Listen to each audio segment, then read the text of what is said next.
inside your organization. It gives you competitive difference. It's the old saying is true. It's a human with this tool that will replace a human without the tool, not the tool that will replace the human. And I think for quite a while we're still there. There will eventually change with AI, but I think in our career lifetime, not necessarily our lifetime, but in our career lifetime, for most of the people on this call, you will never be replaced by just AI. But you may, or you may replace staff with a human with AI, and it's happening already. And so we want to help you make it as a CEO into a thought partner, because most CEOs don't have a co-CEO because it doesn't really work.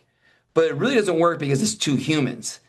But imagine you have a co-CEO without the ego, without all the challenges, and imagine that we can set your bias and your mindsets. Now, sometimes your bias and mindset might get you into some trouble, so we'll talk about that as well.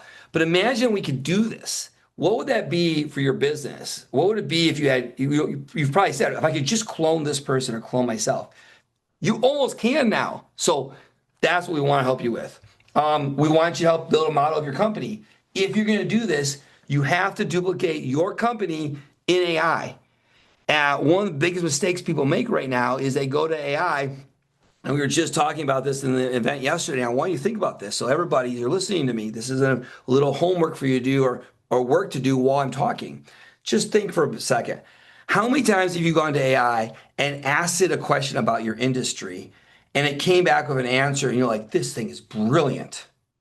Then ask yourself the same question again. How many times have you gone to AI and asked it a question about your industry and been like, this thing has no idea what it's talking about?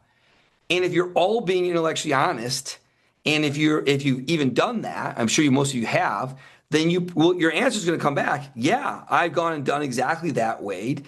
And there's been times you're exactly right. It's been brilliant. And there's been times when it's been just terrible. And the reason for that is that AI is built on large language models. Large language models are built to guess. We'll talk about how it does it and why it does it. But when you build an AI that's guessing the future or guessing the next thing, sometimes it guesses right, and sometimes it guesses wrong.